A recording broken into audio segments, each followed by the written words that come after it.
வாங்க சட்டம் பேசலாம். மீண்டும் ஒரு பதிவில் உங்களெல்லாம் சந்திப்பதில் மிக்க மகிழ்ச்சி.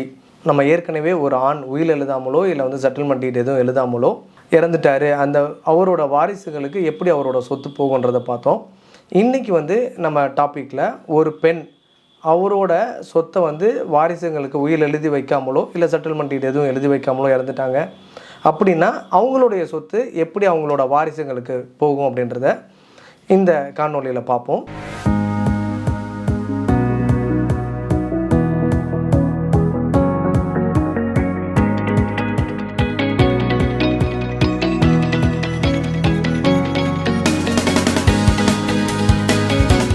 ஸோ இதில் முற்றிலும் மாறுபாடாக எப்படின்னு பார்த்தீங்கன்னா, ஒரு சொத்து அந்த பெண்மணிக்கு எப்படி கிடைக்கப்பெற்றது அப்படின்றத பொறுத்து தான் அவங்களோட வாரிசுகள் யார் யார் எப்படி அந்த வாரிசுகளுக்கு போய் சேருன்றது இருக்குது. இதில் பார்த்தீங்கன்னா, இப்போ ஆணுக்கு சுய சம்பாத்திய சொத்து முன்னோர்கள் சொத்துன்னு பார்த்தோம் இல்லையா, அதே மாதிரி இங்கே பெண்ணுக்கு பார்த்தீங்கன்னா அந்த சொத்து அவங்களுடைய சுய சம்பாத்திய சொத்தா இல்லை அந்த ப்ராப்பர்ட்டி அவங்க கணவர் மூலியமோ இல்லை அவங்க கணவர் அப்பா மூலியமோ வந்திருக்கா அப்படின்றத பார்ப்பாங்க. அப்படி இல்லைன்னா மூணாவது அந்த ப்ராப்பர்ட்டி அந்த பெண்மணியோட அப்பா அம்மா கிட்ட இருந்து வந்ததா அப்படின்றத பொறுத்து தான் இந்த சொத்து பிரிவடையும். இப்போ முதல் கேஸ் எடுத்துக்குவோம். இப்போ அந்த பெண்மணி சுயமாக சம்பாதிச்சிருக்காங்க, அந்த ப்ராப்பர்ட்டி அவங்களோட வாரிசுங்களுக்கு எப்படி போகுதுன்றதை பார்ப்போம். இந்த சார்ட்டில் பாருங்கள், ஒரு ஹிந்து பெண்மணி வில் எதுவும் எழுதி வைக்காமல் இறந்துட்டாங்கன்னா அந்த ப்ராப்பர்ட்டி ஃபஸ்ட்டு எப்படி வாரிசுங்களுக்கு போகும்னா அவங்களுடைய மகன் மகள் ஹஸ்பண்ட் அவங்களுக்கு ஈக்குவலாக பிரிச்சுக்கிற மாதிரி போகும். ஒருவேளை அவங்களுடைய மகனோ மகளோ இறந்துட்டாங்க, அவங்களோட பசங்க பேர பசங்க இருந்தாங்கன்னா அவங்களும் இதில் வருவாங்க. அந்த மகனுக்கான ஷேர் மகன் இருக்கும் பட்சத்தில் அவங்க பேர பசங்களுக்கு போய் சேரும். ஸோ இந்த மாதிரி மகன் மகள் கணவனுக்கு முதல் ஷேராக அவங்களுக்கு போகும். ஒருவேளை முதல் வகுப்பில் யாருமே இல்லைன்னா செகண்ட் டேபிளில் ஹஸ்பண்டோட அப்பா அம்மா அவங்களுக்கு போய் சேரும். ஒருவேளை ஹஸ்பண்டோட அப்பா அம்மாவும் இல்லைன்னா அந்த ப்ராப்பர்ட்டி இந்த பெண்மணி இறந்த பெண்மணியோட அப்பா அம்மாவுக்கு போகும். இப்போ இந்த இடத்துல தான் ஒரு பெண் உரிமைகள் பறிக்கப்படுது அப்படின்னு சொல்லி உச்சநீதிமன்றத்தில் ஏற்கனவே ஒரு கேஸ் நிலுவையில் இருக்குது. அதாவது ஒரு பெண் சுயமாக சம்பாதிச்சிருக்காங்க அப்படிங்கும்போது அவங்களோட பசங்க இல்லை ஹஸ்பண்ட் இறந்ததுக்கப்புறம் எதுக்காக ஒன்லி டு ஹஸ்பண்ட் ரிலேட்டிவ்ஸ், அதாவது ஹஸ்பண்டோட அப்பா அம்மாவுக்கு மட்டும் ஏன் இந்த சொத்து போகணும், அதை ஈக்குவலாக தன்னோட தந்தைக்கும் தாய்க்குமே பகிர்ந்து கொடுக்கலாம் இல்லையா? இதை கேள்வி எழுப்பி இப்போ உச்சநீதிமன்றத்தில் ஒரு கேஸ் போய்கிட்டு இருக்கு.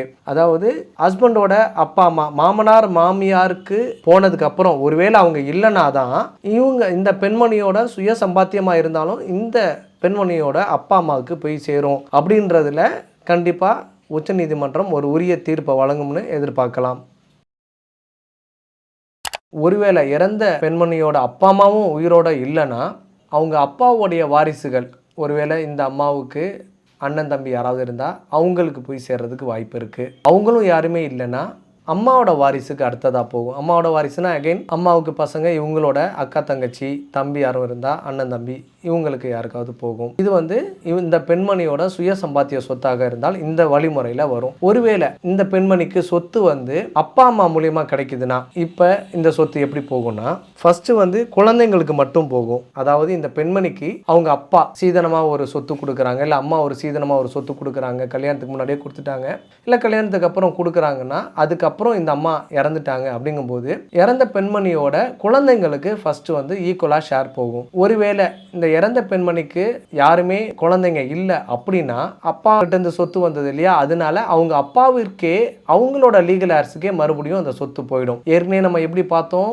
சுயமா சம்பாதிச்சிருந்தா அவங்க ஹஸ்பண்டோட லீகல் ஹேர்ஸுக்கு போகும்னு பார்த்துருந்தோம். ஆனா இங்க பாத்தீங்கன்னா அப்பா வழிகிட்ட இருந்து சொத்து வந்திருக்கும் பட்சத்துல அப்பாவோட லீகல் ஹேர்ஸ் மறுபடியும் இந்த அம்மாவுக்கு அக்கா தங்கச்சி அண்ணன் தம்பி யாரும் இருந்தா அவங்களுக்கு போய் சேரும். இங்க குறிப்பிட வேண்டிய ஒரு விஷயம் என்னன்னா, அப்பா கிட்ட இருந்து வந்த சொத்து ஹஸ்பண்டுக்கு கூட போகாது. ஸோ இப்படிதான் அப்பா அம்மா கிட்ட இருந்து வந்த சொத்து மறுபடியும் ஒருவேளை குழந்தைகளே இல்லைன்னா கணவருக்கும் செல்லாமல் அவங்களோட அப்பா அம்மாக்கே போய் சேருது.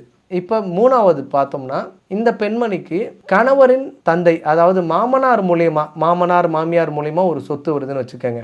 அப்போ எப்படி போகும்னு பார்த்தா அகைன் இந்த பெண்மணியோட குழந்தைங்களுக்கு போகும் ஃபர்ஸ்ட். ஒருவேளை அந்த பெண்மணிக்கு குழந்தைகள் யாரும் இல்லைன்னா அந்த சொத்தானது ஹஸ்பண்ட் இருக்கார் இல்லையா, ஹஸ்பண்டோட லீகல் ஹேர்ஸுக்கு போயிடும். அதாவது இப்போ ஹஸ்பண்டுக்கு யாரெல்லாம் லீகலாஸாக வருவாங்க அகெயின் அவங்களோட அம்மா, குழந்தைங்க இல்லை, இப்போ அம்மா இருக்கிறாங்கன்னா அம்மாவுக்கு போகும். ஸோ இந்த மாதிரி தான் ப்ராப்பர்ட்டி எப்படி வருது அப்படின்றத பொறுத்து அவங்களோட வாரிசுகளுக்கு இந்த சொத்துக்கள் போகுது. இதுலேயும் நம்ம அந்த ஆண் நபர் இறக்கும் பட்சத்தில் எப்படி அவங்க வாரிசுக்கு எக்ஸம்ஷன்ஸ் சில பேருக்கு போகாமல் இருக்குன்னு பார்த்தோம் இல்லையா, அதே மாதிரி இந்த பெண் இறக்கும் தருவாயிலையும் இவங்களோட சொத்து வாரிசுரிமைப்படி வரும். ஆனால் இதுலேயும் சில எக்ஸம்ஷன்ஸ் இருக்குது. அந்த மேல் டைட் இன்டர்ஸ்டேட்டில் உள்ள எக்ஸம்ஷன்ஸ் அதே எக்ஸம்ஷன்ஸ் இவங்களுக்கும் பொருந்தும். அதாவது சொத்துக்காக யாரையும் யாரு கொலை பண்ணிட்டாங்கன்னா அந்த கொலை செய்த நபருக்கு சொத்து போகாது. அடுத்தது இந்த இறந்த பெண்மணியோட சொத்து வாரிசு யாராவது வேறு மாற்று மதத்துக்கு மாறிட்டாங்க அப்படின்னா அவங்களுடைய பசங்களுக்கு இந்த சொத்து போகாது. அதே பசங்க மறுபடியும் மீண்டும் அந்த பேர பசங்க மீண்டும் இந்து மதத்துக்கு மாறும் பட்சத்தில் இந்த பெண்மணியோட சொத்து அந்த பேர பசங்களுக்கு போய் சேர்றதுக்கு வழிவகை இருக்கு. ஸோ இந்த பதிவு மூலமாக ஒரு இந்து பெண்மணி இறந்துட்டாங்க அப்படின்னா அவங்களுடைய சொத்து எப்படி கிடைச்சது, அது மூலயமா அவங்க வாரிசுக்கு எப்படி போகுது அப்படின்றத தெளிவாக நம்ம புரிஞ்சிருப்போம். மீண்டும் ஒரு பதிவில் சந்திப்போம். நன்றி, வணக்கம்.